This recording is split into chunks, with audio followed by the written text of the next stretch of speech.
Hello everyone, welcome DP coaching class. कैसे हो आप सब? उम्मीद है बेटा सब लोग बहुत अच्छे होंगे, पढ़ाई वगैरह बहुत अच्छे से कर रहे होंगे और इसी उम्मीद के साथ कि सब कुछ बहुत अच्छा चल रहा है। हम लोग स्टार्ट कर रहे हैं अपनी आज की क्लास।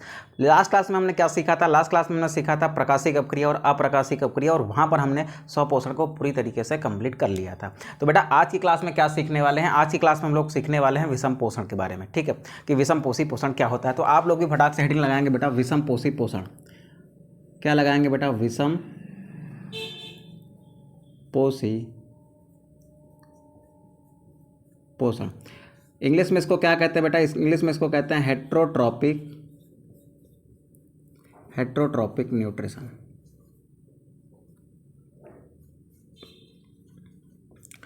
विषम पोषी पोषण समझने से पहले हमें यह समझना पड़ेगा कि विषम पोषी जीव क्या होते हैं। ठीक है, तो सबसे पहले क्या समझने का प्रयास करते हैं बेटा? सबसे पहले समझने का प्रयास करते हैं विषम पोषी जीव को। किसको? विषम पोषी जीव को। ठीक है, विषम पोषी जीव को समझने का प्रयास करते हैं कि विषम पोषी जीव क्या होते हैं। तो देखिए, आपने ऐसे बहुत सारे ऑर्गेनिजम्स को देखा होगा, ऐसे बहुत सारे जीवों को देखा होगा जो अपने भोजन के लिए किसी अन्य जीवों पर निर्भर रहते हैं। उन जीवों को आप क्या कहते हो? विषम पोषी जीव कहते हो।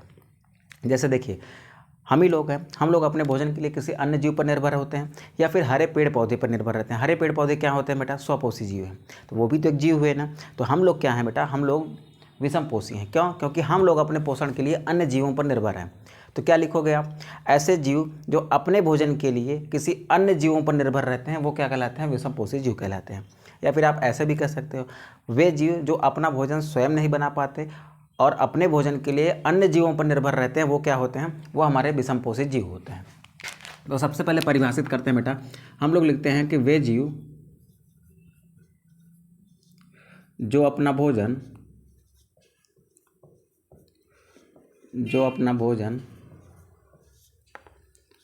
स्वयं नहीं बना पाते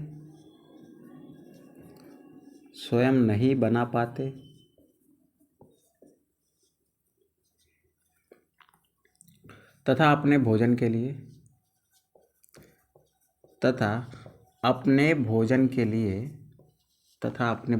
लिए अन्य जीवों पर निर्भर रहते हैं। भोजन के लिए अन्य जीवों पर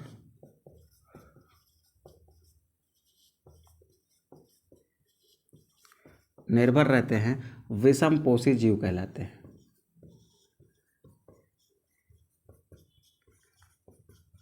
विषम पोषी जीव कहलाते हैं। और ये जो विषम पोषी जीव है ना बेटा, इनके पोषण करने का तरीका जो है ना वो क्या कहलाता है बेटा? इनके पोषण करने का तरीका क्या कहलाता है? विषम पोषी पोषण कहलाता है। और विषम पोषी जीवों का पोषण यानी इनका पोषण, किसका? विषम पोषी जीव का। इनका पोषण क्या कहलाता है बेटा? इनका पोषण जो है ना वो क्या कहलाता है बेटा? विषम पोषी पोषण कहलाता है। विषम पोषी पोषण कहलाता है। ठीक है, विषम पोषी जीव क्या होते हैं समझ गए। विषम पोषी जीवों के पोषण करने का जो तरीका है वो क्या कहलाता है बेटा? विषम पोषी पोषण कहलाता है। अब चलते हैं बेटा, थोड़ा सा आगे बढ़ते हैं और लिखते हैं विषम पोषण के प्रकार, यानी विषम पोषी पोषण के प्रकार।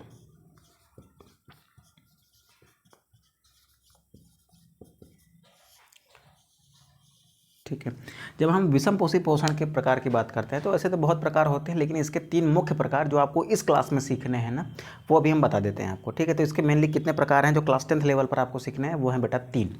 तो हम क्या लिख सकते हैं कि बेटा विषम पोषी पोषण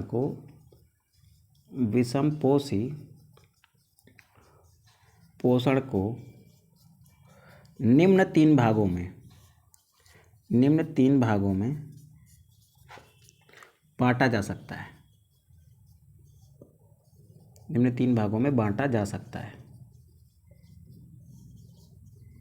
ठीक है, सबसे पहले यहाँ बीच में लिख लेते हैं ऐसे, विषम पोषी जीव। यानी विषम पोषी जीव जितने टाइप का होगा उतने टाइप के क्या होंगे? विषम पोषी पोषण होंगे। ठीक है, तो सबसे पहले लिखते हैं बेटा मृतोपजीवी। सबसे पहले क्या लिखते हैं? मृतोपजीवी। ठीक है सर। दूसरा लिखते हैं बेटा हम लोग परजीवी। ठीक। और तीसरा लिखते हैं बेटा प्राणी समभोजी। क्या लिखते हैं बेटा? तीसरा प्राणी समभोजी। ठीक। मृतोपजीवी को आप सैप्रोजोइक कह सकते हो, परजीवी को आप पैरासाइट कह सकते हो, परजीवी पोषण को आप लिख लीजिए पैरासाइटिक। इसको लिख सकते हो बेटा आप होलोजोइक। ठीक है। अब ध्यान से सुनिए बेटा, सबसे पहला वाला करते हैं बेटा मृतोपजीवी।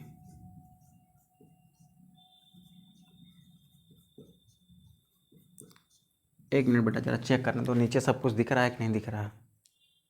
नहीं दिख रहा।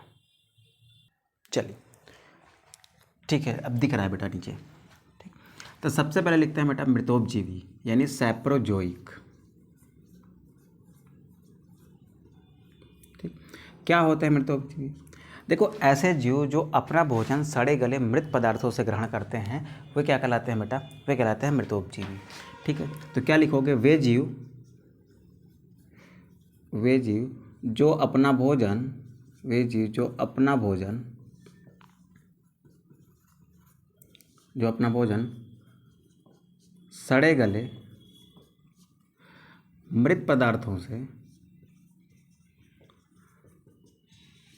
मृत पदार्थों से ग्रहण करते हैं,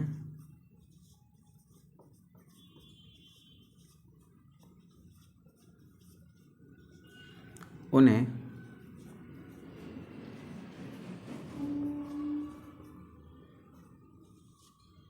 मृतोपजीवी कहा जाता है। ठीक है। देखो, मृतोपजीवी करता क्या है बेटा?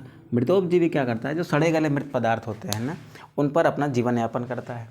अब मृतोपजीवी में कौन कौन आता है बेटा? कवक आ सकते हैं, बैक्टीरिया आ सकते हैं। एक्चुअल में ये करते क्या है बेटा? इसका एग्जाम्पल यहाँ पर लिख देता हूँ मैं। इसका क्या क्या एग्जाम्पल हो सकता है? इसका एग्जाम्पल हो सकता है आपका बैक्टीरिया। ठीक। इसका एग्जाम्पल हो सकता है फंजाई यानी कवक। ठीक है। अब सवाल यह कि ये मृतोपजीवी करता क्या होगा? देखिए, मृतोपजीवी क्या करता है बेटा? मृतोपजीवी क्या करता है? जो जटिल कार्बनिक पदार्थ होते हैं जीवों के अंदर, जो जटिल कार्बनिक पदार्थ होते हैं ना, इन जटिल कार्बनिक पदार्थों को वो या तो सरल अकार्बनिक पदार्थ में बदल देगा। किस में बदल देगा? सरल अकार्बनिक पदार्थों में। ठीक है। या फिर क्या बनाएगा बेटा उससे? या फिर बनाएगा उससे सरल कार्बनिक पदार्थ। क्या बनाएगा? सरल कार्बनिक पदार्थ बनाते हैं। ठीक है। इतनी बात समझ आई बेटा? ये करते क्या है? ये जटिल कार्बनिक पदार्थों का विघटन करके, इसका क्या करते हैं बेटा? विघटन करके क्या बना लेंगे? सरल अकार्बनिक पदार्थ बना लेंगे या सरल कार्बनिक पदार्थ बना लेंगे। ये हमारे क्या हो गए? मृतोपजीवी हो गए। अब आइए बात करते हैं बेटा मृतोपजीवी के बाद जो अगला हमारा पॉइंट है वो कौन सा है बेटा? वो है हमारा परजीवी का। ठीक है। परजीवी को हम क्या कहते हैं बेटा? पैरासाइट कहते हैं। ठीक। परजीवी क्या होता है बेटा? देखो, बहुत सारे ऐसे जीव होते हैं ना जो अपना भोजन किसी अन्य जीव के शरीर के ऊपर रहकर या उस जीव के शरीर के अंदर रहकर प्राप्त करते हैं ना, उनको हम कहते हैं परजीवी। फिर से सुन लो, कुछ ऐसे जीव होते हैं, जैसे मान लो एक जीव है, एक दूसरा जीव है। ये जीव इस जीव के शरीर के ऊपर रहकर अपना पोषण प्राप्त कर सकता है या फिर इस जीव के शरीर के अंदर रहकर अपना पोषण प्राप्त कर सकता है ना, तब इसको क्या कहोगे बेटा? तब इसको कहोगे परजीवी। सपोज करो ये छोटा सा जीव है और ये क्या है? एक बड़ा जीव है। ये छोटा सा जीव इसके शरीर के ऊपर रह के अपना पोषण प्राप्त कर रहा है, तब भी ये परजीवी है। ये जीव अगर इस जीव के शरीर के अंदर रहकर अपना पोषण प्राप्त कर रहा है, तब भी क्या है बेटा? ये परजीवी है। ठीक है। तो परजीवी क्या होते हैं? ऐसे जीव जो अपना भोजन किसी अन्य जीव के शरीर के ऊपर या उसके अंदर रहकर प्राप्त करते हैं ना, उनको हम क्या कहते हैं? उनको हम परजीवी कहते हैं। तो क्या लिखेंगे बेटा? ऐसे जीव, यहाँ पर लिखते हैं ऐसे जीव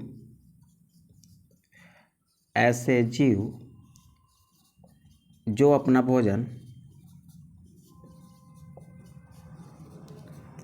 भोजन किसी जीव के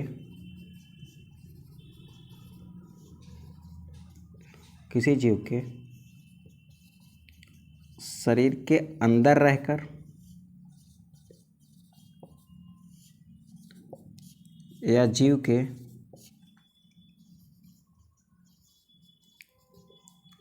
शरीर के बाहर रहकर अपना पोषण प्राप्त करते हैं, अपना पोषण प्राप्त करते हैं, उन्हें परजीवी कहा जाता है।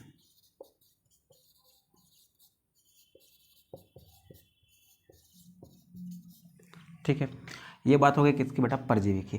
अब परजीवी भी दो टाइप का हो सकता है, एक ऐसा परजीवी जो किसी दूसरे जीव के शरीर के ऊपर रहेगा और एक ऐसा परजीवी जो किसी दूसरे जीव के शरीर के अंदर रहेगा। यानी देख कितने टाइप के हो सकते हैं बेटा, जीव के शरीर के अंदर रहने वाला परजीवी हो सकता है और जीव के शरीर के बाहर रहने वाला परजीवी हो सकता है। यानी परजीवी के भी हम प्रकार लिख सकते हैं। तो बेटा परजीवी कितने टाइप के होते हैं, सर परजीवी दो टाइप के होते हैं।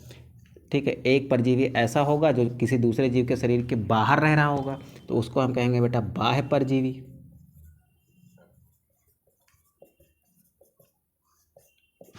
ठीक, और एक परजीवी ऐसा होगा जो किसी अन्य जीव के शरीर के अंदर रह रहा होगा, तो उसको हम क्या कहेंगे बेटा, आंतरिक परजीवी कहेंगे,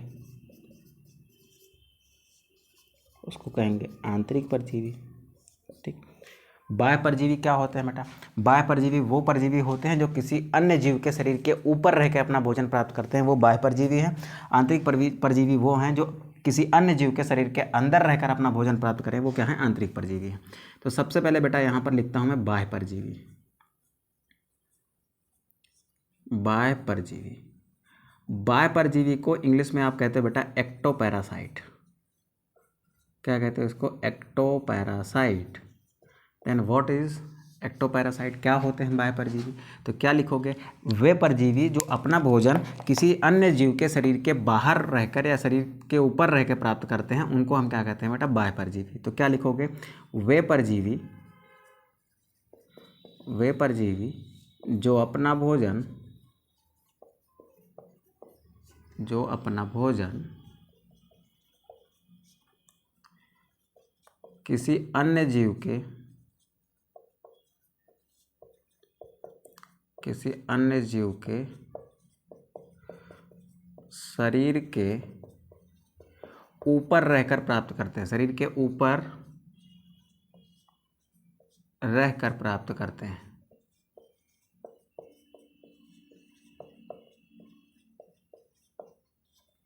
उन्हें बाह्य परजीवी कहा जाता है,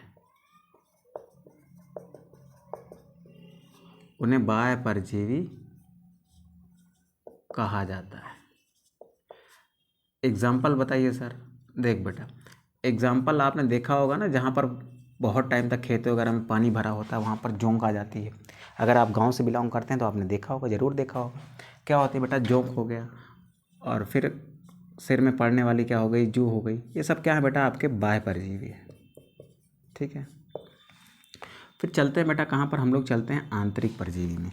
क्या लिखते हैं हम लोग बात करते हैं किसकी बेटा, हम लोग बात करेंगे आंतरिक परजीवी की, कि आंतरिक परजीवी क्या होते हैं। ठीक, अब क्या लिखेंगे, देखो, वे परजीवी जो अपना भोजन किसी जीव के शरीर के ऊपर रह के प्राप्त करते हैं, वो तो बाह्य हो गए। तो ऐसे परजीवी जो अपना भोजन किसी अन्य जीव के शरीर के अंदर रह के प्राप्त करते हैं ना, वो क्या हो जाएंगे बेटा, आंतरिक परजीवी हो जाएंगे। तो इसको कैसे परिभाषित करोगे, तो क्या लिखोगे बेटा, वे परजीवी, वे परजीवी जो अपना भोजन, वे परजीवी जो अपना भोजन किसी अन्य जीव के, किसी अन्य जीव के शरीर के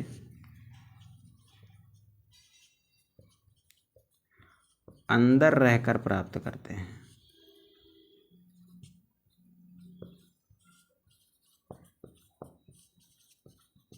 प्राप्त करते हैं, आंतरिक परजीवी कहलाते हैं।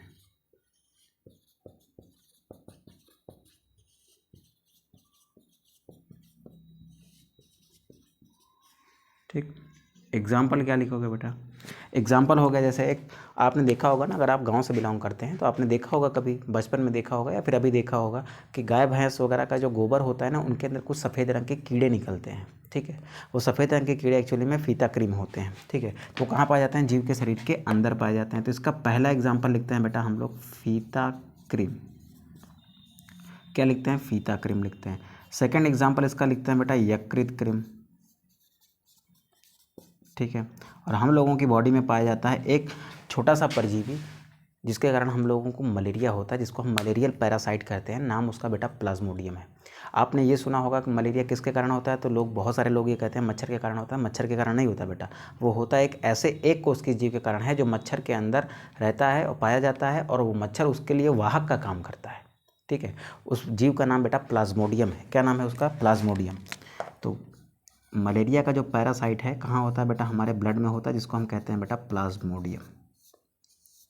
ठीक है, तो ये क्या हो गया बेटा? ये हम हो गए हमारे आंतरिक परजीवी। अब बात बचती है केवल एक की, जिसको हम लोग कहते हैं बेटा क्या? प्राणी संभोजी। हम लोग क्या कहते हैं बेटा? प्राणी संभोजी। तो फटाक से आप इसका स्क्रीनशॉट करेंगे, देन हम लोग चलेंगे प्राणी संभोजी में। फिर हम लोग ये देखने की कोशिश करेंगे कि प्राणी संभोजी में अन्य जीवों का जैसे अमीबा वगैरह का पोषण कैसे होता है। तो फटाक से आप इसका स्क्रीनशॉट करें, देन हम लोग आगे बढ़ते हैं। चलिए चलिए बेटा, इसको रफ करते हैं फटाक से हम लोग।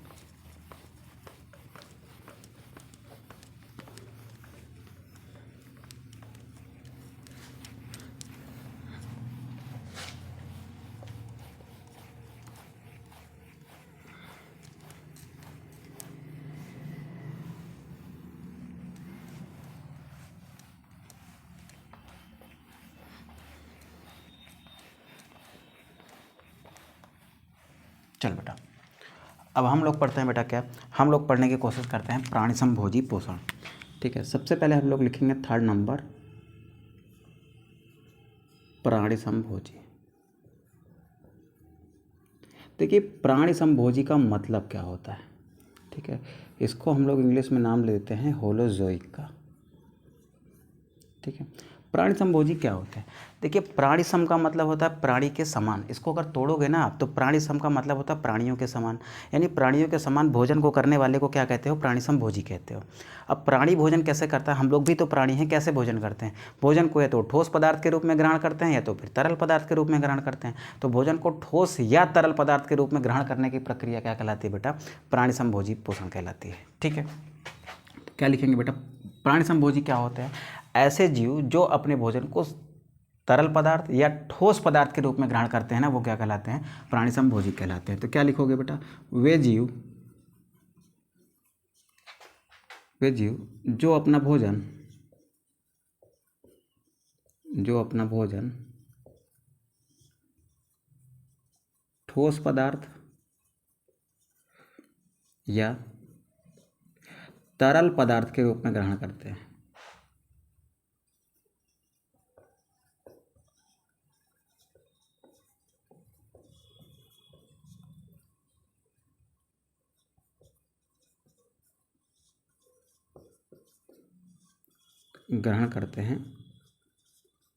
उन्हें प्राणी संभोजी कहा जाता है। उन्हें प्राणी संभोजी कहा जाता है। ठीक है, अब यहाँ पर नोट डाल के एक खास बात लिखते हैं कि मुख्य रूप से जंतुओं में यानी एनिमल्स में कौन सा पोषण होता है? एनिमल्स में ज़्यादातर कौन सा होता है बेटा? विषम पोषी पोषण होता है। तो जंतुओं में मुख्यतः, एक बात लिखते हैं यहाँ पर, जंतुओं में मुख्यतः विषम पोषी पोषण, ऐसे लिखता हूँ बेटा, मुख्यतः प्राणी संभोजी पोषण, प्राणी संभोजी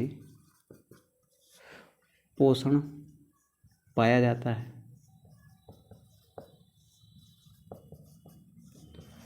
परंतु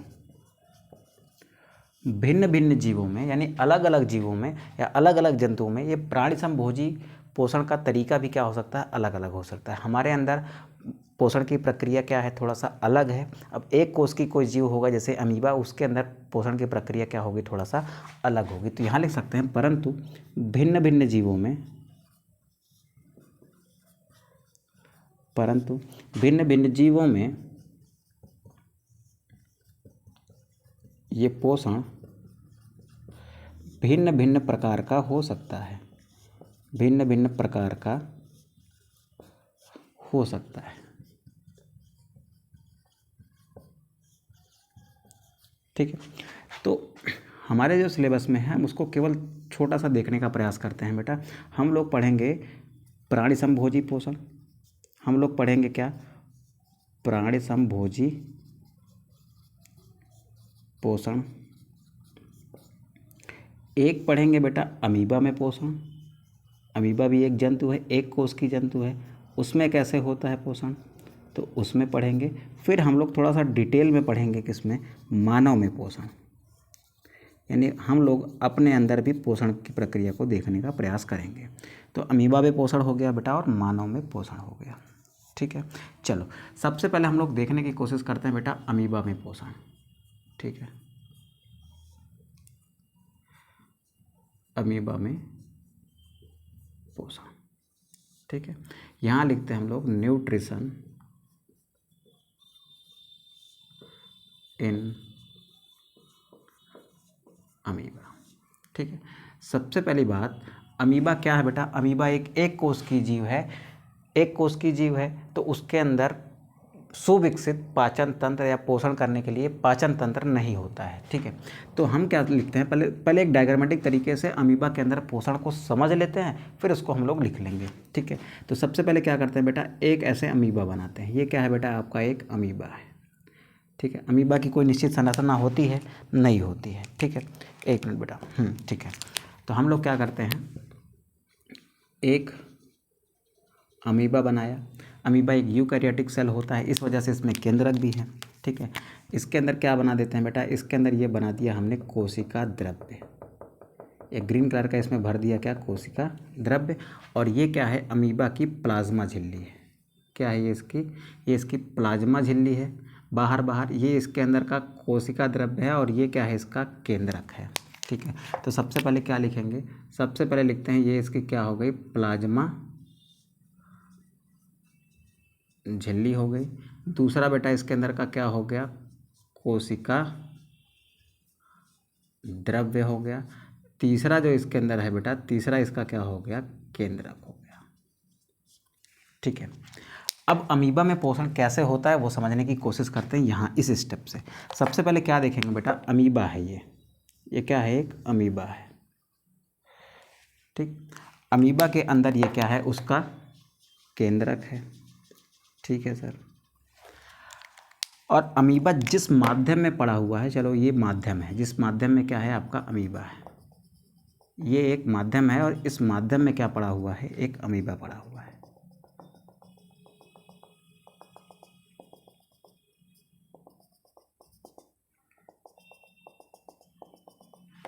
अब इसी माध्यम में बेटा क्या है, एक खाद्य पदार्थ है। माध्यम में क्या है, एक खाद्य पदार्थ है। ये क्या है, एक खाद्य पदार्थ है। ये क्या है, एक अमीबा है। ठीक, अमीबा को जब खाद्य पदार्थ उसके नज़दीक आता दिखेगा ना, जब खाद्य पदार्थ उसके नज़दीक दिखाई देगा ना, तो अमीबा के अंदर क्या होता है बेटा, कुछ चेंजेस आने लगते हैं। क्या आते हैं बेटा, कुछ चेंजेस आने लगते हैं और इसके अंदर कूटपाद का विकास होता है। किसका विकास होता है बेटा, कूटपाद का, यानी झूठे पैरों का विकास होता है। झूठे पैरों का मतलब कि वो बनते और बिगड़ते रहते हैं, वो एक्चुअल में पैर इसके नहीं हैं। ठीक, तो कुछ इस तरीके की संरचना का देखो विकास हो रहा है, ये ऐसे। ठीक, यहाँ पर क्या है इसका, यहाँ पर बेटा इसका केंद्रक है। ठीक है सर, ये क्या हो गया बेटा, बाहर का माध्यम है। जब भोजन के समीप आता है अमीबा ना, तो उसके अंदर बेटा कुछ संरचनात्मक परिवर्तन हो जाते हैं। ठीक, ये हो गया बेटा बाहर का माध्यम। ठीक, अब ये हो गया इसका केंद्रक, अब इसके अंदर क्या परिवर्तन आया बेटा, इसके अंदर परिवर्तन ये आया कि भोजन के समीप आने पर ये कूट पाद द्वारा कूट पाद बना लेता है। कूट पाद बना लेने के बाद उस भोजन को ये चारों तरफ से घेरना क्या करता है, स्टार्ट कर देता है। ठीक है, तो ये ग्रीन कलर का पार्ट क्या है बेटा, इसका कोशिका द्रव्य है। ग्रीन होता नहीं है बट ग्रीन इसलिए बना दे रहे हैं ताकि कलर थोड़ा सा अलग दिखाई दे। ठीक है, तो ये क्या है बेटा, ये इसके कूट पाद हैं जो साइड में बन रहे हैं इसके अंदर। ठीक है, और ये क्या है इसका, ये इसका प्रॉपर भोजन है। ठीक है, अब क्या होगा बेटा, अब होगा ये कि नेक्स्ट स्टेप में क्या करेगा अमीबा। अमीबा नेक्स्ट स्टेप में क्या करेगा, अच्छा रुको यहीं बनाता हूँ नेक्स्ट स्टेप, हो सकता है दिखाई पड़ जाए आपको। ठीक है, अमीबा क्या करेगा बेटा, अमीबा कूट पाद द्वारा इसको पूरी तरीके से ऐसे घेर लेगा। देखो ये अपना क्या कर रहा है, ये बेटा अपना कूट पाद ऐसे फैलाता जा रहा है, फैलाता जा रहा है, इसको इधर से अपने अंदर इसको घेरता जा रहा है। अब जब घेर लेगा ना पूरी तरीके से, तब ये कैसा दिखाई पड़ेगा, तब ये ऐसा दिखाई पड़ेगा। देखो इधर, अब अमीबा ने अपने कूट पाद द्वारा इस भोजन को पूरी तरीके से क्या किया है, घेर लिया है। ठीक, ये हो गया बेटा इसमें भोजन। ठीक है, ये हो गया उसका केंद्रक, ये क्या हो गया, उसका केंद्रक हो गया। और ये हो गया बेटा उसके अंदर का कोशिका द्रव्य।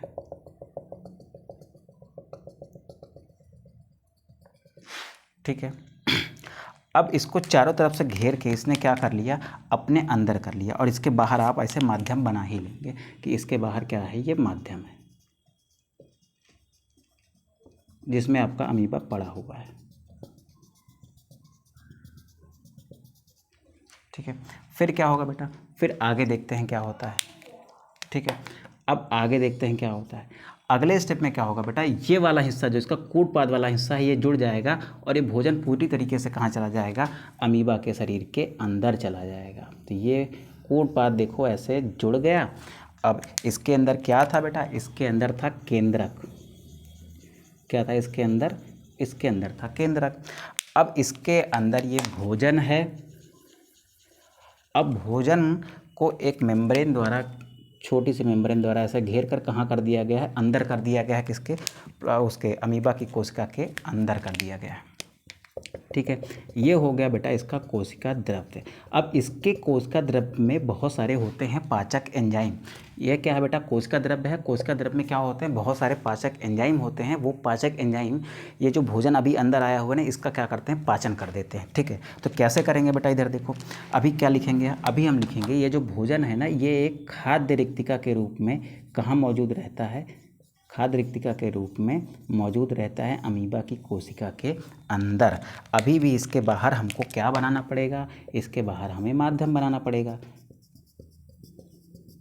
ठीक है, ऐसे।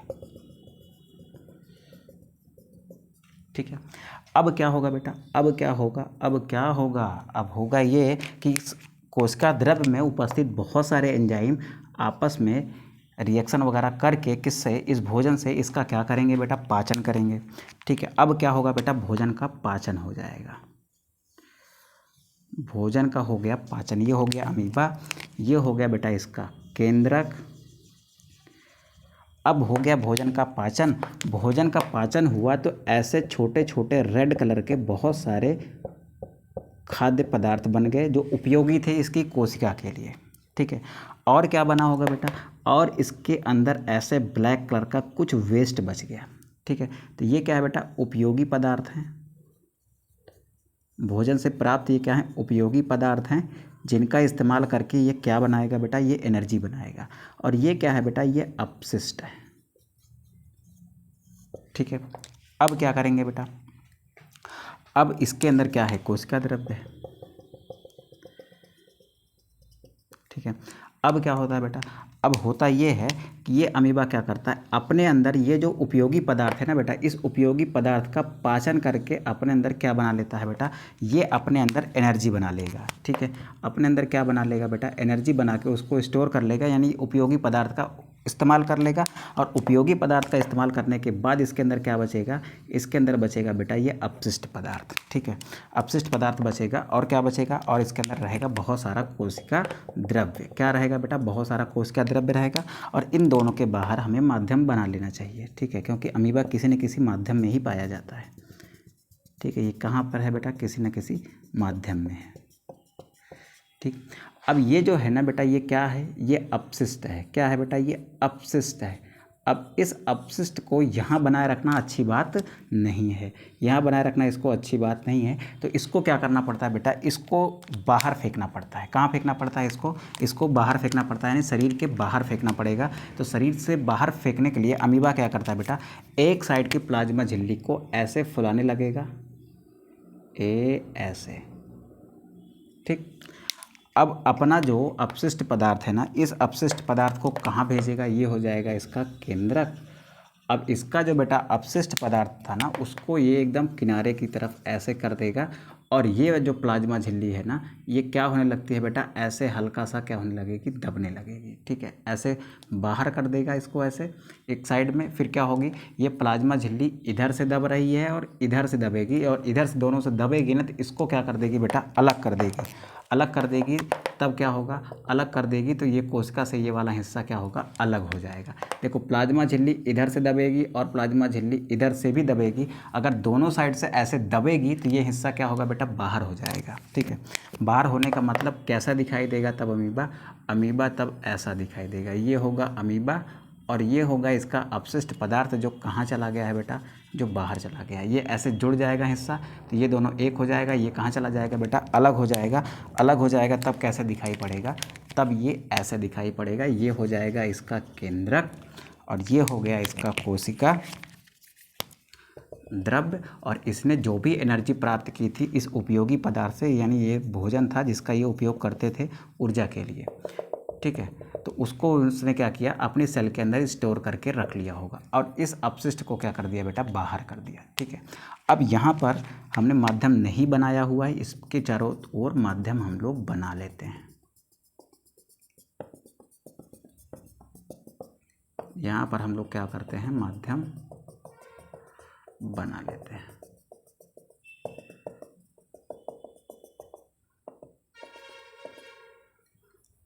इसके चारों ओर हम लोग माध्यम बना लेते हैं। तो जिस माध्यम से भोजन ग्रहण किया था उसी माध्यम में अपशिष्ट पदार्थ को क्या कर दिया, बाहर कर दिया। अब सवाल ये है कि यहाँ पर कौन कौन सी प्रक्रियाएं घटित हुई हैं। तो सबसे पहले क्या हुआ है बेटा, यहाँ पर भोजन का अंतःग्रहण हो रहा है। इन दोनों प्रक्रियाओं में क्या हो रहा है, इन दोनों प्रक्रियाओं में भोजन का अंतर्ग्रहण हो रहा है। भोजन का अंतर्ग्रहण। ठीक, यहाँ पर क्या हो रहा है बेटा, इस प्रोसेस में देखो यहाँ पर क्या हो रहा है, यहाँ पर हो रहा है खाद्य रिक्तिका का निर्माण। और फिर यहाँ पर क्या हो रहा है बेटा, यहाँ पर हो रहा है भोजन का पाचन। इन दोनों प्रक्रियाओं में खाद्य रिक्तिका का निर्माण हो गया। देन क्या होता है बेटा, भोजन का पाचन व अवशोषण हो रहा है।